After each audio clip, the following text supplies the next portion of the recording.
They said the war would never end. For 10 long years, the Greeks had been stranded outside the massive walls of Troy, their soldiers dying one after another, their heroes buried in foreign soil, and their ships rotting on the beach. Troy had withstood everything Greece could throw at it. The walls were said to be built by the gods themselves, and no mortal army could ever break them. But sometimes the clever win where the strong cannot. One night, a man named Odysseus came up with an idea so strange that even his fellow warriors thought he had lost his mind. Instead of attacking, he said, they should pretend to give up.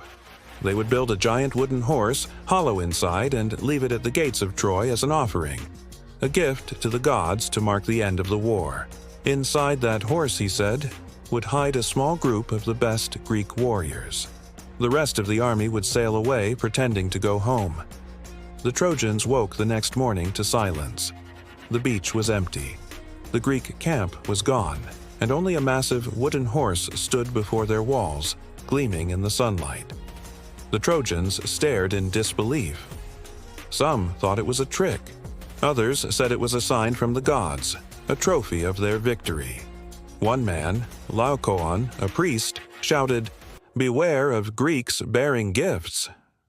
But few listened.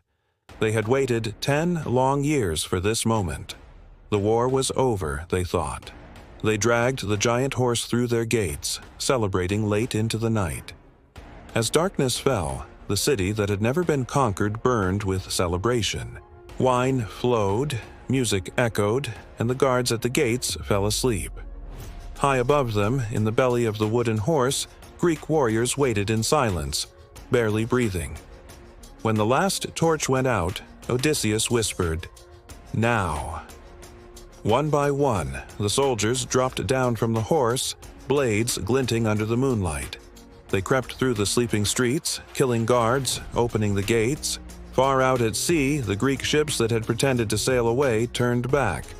Their black sails cut through the dark water. For centuries, people believed this story as fact, the cunning trick that ended one of history's greatest wars. But was it real? Modern historians aren't so sure.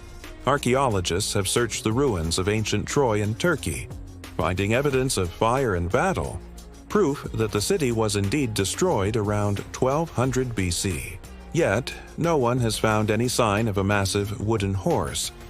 Some think the horse was never real at all, just a symbol.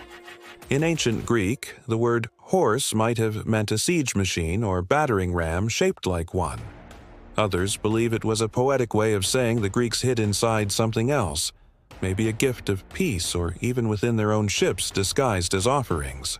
Still, whether myth or memory, the tale of the Trojan horse became something greater than history. In the end, Troy didn't fall to strength or power. It fell to the mind of one man who dared to imagine the impossible. And maybe that's why the story still survives. Because sometimes the greatest battles in history are not won with swords, but with ideas.